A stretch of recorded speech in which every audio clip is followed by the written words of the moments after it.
Hôm nay chúng ta sẽ tìm hiểu về quy trình của một cây kẹo bông gòn nhé. Đây đây. Nhiều người cứ đến mua nhưng mà cứ để cho quá Chú ơi, chú làm cho Tiên chú làm cho Tiên một cây bông gòn đi. Thôi chú làm cho Tiên đi. không bán hết rồi phải làm được. Hết rồi hả? Chứ giờ để trời mưa tới làm thêm về. Phải mua bao cây chú mới chịu làm đó vì trời mưa nên chú không dám làm nhiều. Rồi đây là kẹo bông gòn nè. Bây giờ bé Tiên đi về ba mua cho Tiên cây bông gòn nè. Bây giờ đây là cái cách mà chú làm một cái cây kẹo bông gòn. Đầu tiên chúng ta sẽ bật lửa lên, bật lửa lên rồi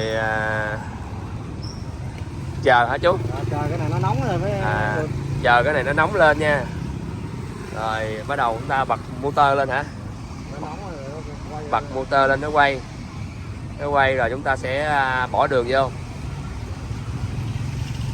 Kẹo bông gòn này nó có nhiều màu nha, ví dụ chúng ta muốn làm màu nào rồi chúng ta dùng màu đó. Đó. Rồi từ từ, cái Tiên thích làm một xanh nhạt hả? Mà cái màu này là mình dùng cái màu này mà là người ta làm bánh kem á, mình lấy mình pha chế vô. Màu này là màu của bánh kem nha, nó không có độc hại gì hết á. Đó, chú bỏ cái đường, giờ chú bỏ cái đường màu xanh nè, màu xanh vô. Biết là mình thử để cho nó nóng, khi nào nó chảy ra thì lúc đó mình mới quay được. Rồi đợi cái nhiệt độ là nó nóng lên, Chạy cái đường này ra rồi mình mới quay là được. nó chảy cái đường ra, xong bắt đầu chúng ta bật máy lên cho nó quay. Chúng ta Cái màu trắng này là đường không có màu hả? Trắng này là đường không nè. Còn ba cái loại này là màu hồng với màu xanh. Rồi cái này là màu gì chú? màu cam. Màu cam. Mà sao nó lợt chứ ta? Màu cam lợt là chắc do mình bỏ ít màu á, đó nó lợt. Nhưng mà tùy theo cách mình pha chế thôi. Ví dụ muốn nó đậm thì chúng ta bỏ màu nhiều, ít thì chúng ta bỏ màu ít thôi. Chúng ta có thể làm 2 màu nè, 1 màu nè, rồi 3 màu, 4 màu, 5 màu. Cái này nó không bị gió, không bị mưa gió này kia, nó thời tiết nó bình thường á, là mình làm có thể làm con thỏ hay là làm cái bông hồng, nó làm con này con kia á, nó đẹp. Giờ nó gió thì mình làm, mà mình làm mấy cái đó một xíu nó chảy ra mất rồi, gió nó chảy đường ra là nó không có được. Nghĩa là chú nói là nếu mà trời mà không có gió kia chúng ta có thể làm nhiều cái con vật khác nữa nha, nhiều con vật khác như con thỏ, con chó, con mèo gì đó nè. Các bạn thấy là đường bắt đầu nó đang chảy ra nè, đó nó chảy ra nha. Rồi chú bật motor lên, đó bắt đầu quay rồi nha, đó thấy không, quay rồi cái đường nó bay ra, rồi hết cái lượng đường đó là chú lại bỏ một cái lượng đường khác vào. Khi máy nó bắt đầu nó nóng á, nó nóng là khi mình ta bỏ đường vào là nó sẽ tan chảy rất là nhanh. Đó thấy không? Từ từ một cây bông gòn nhỏ thành cây bông gòn lớn luôn. Rồi tới màu hồng nè, màu hồng đó, màu hồng. Một cây này chú bán bao nhiêu chú? Một cây này là 10.000 đồng nha. Cái này là riêng mình, là mình làm màu thực phẩm. Mấy người kia ta làm 3 màu bột đấy. Màu thực phẩm nó mắc hơn hả? Đúng rồi, nó mắc mà nó bằng đồng nước cho nên nó khó làm. Cái màu thực phẩm nó mắc hơn, nên là cái cây bông gòn cái giá trị của nó là nó 10.000. Còn có nhiều người ta làm bằng màu bột đó, màu bột thì nó rẻ hơn. Đúng rồi. Đó, rồi chú bỏ vào bịch. Đó. Thấy không? Trời mưa là mình không có làm được hả? Đúng rồi, nó nước là thua. Trời mưa là chúng ta không có làm được nha, chúng ta chỉ bán vô trong cái mùa khô dạng nắng thôi. Còn mùa mưa là mà nó gặp là nó ướt là nó sẽ bị hư, không thể làm được. Rồi xong rồi nha. Cây này là cây thứ hai nè. Đó, khi mà chúng ta hơi nóng lửa lên là chúng ta làm rất là lẹ, là làm liên tục luôn. Còn trước khi làm một cái cây bông gòn thì chúng ta phải đợi cho nó nóng. Còn khi chúng ta làm rồi thì làm rất là lẹ, làm liên tục. Một cây làm chắc tầm 30 giây. Một cây khoảng 30 giây. Một phút là khoảng 2 cây á. Đây là ngôi trường của Tiên nha. Tiên học bây giờ 4 giờ là Tiên về rồi. Được phép về rồi thì ba rước về ba mua cho Tiên 3 cây bông gòn luôn. Đó để bông có quạng. Đâu. Rồi.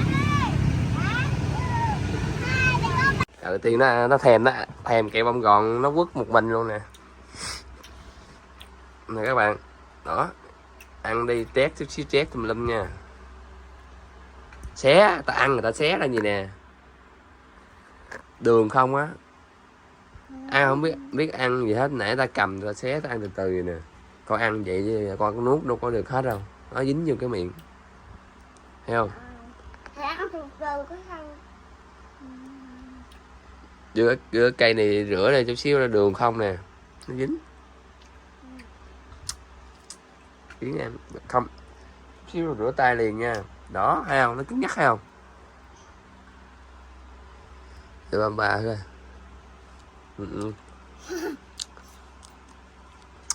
Nè các bạn. Nó làm một cục thấy ghê quá.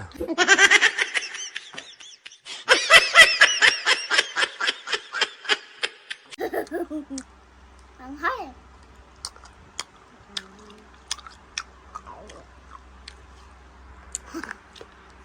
Còn cây nó mới Tiên lọc đâu ơi.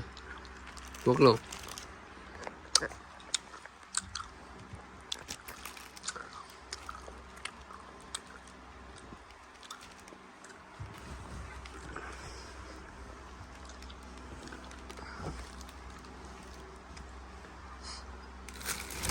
Nghĩ ra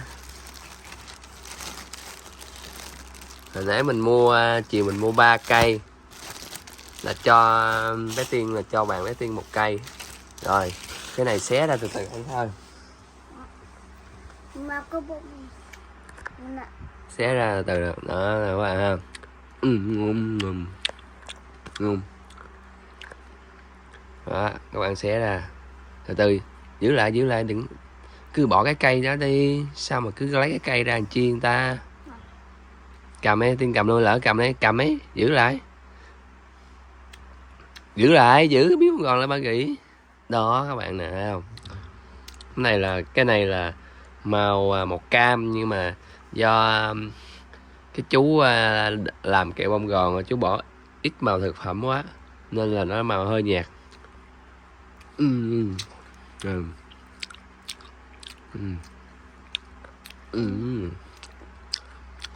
Cái cây nó ghê quá. Chiều giờ đi nha.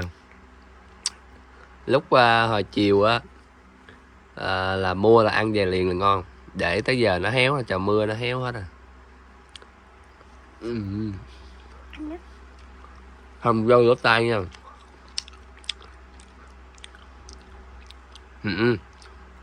Nó cố ăn kìa.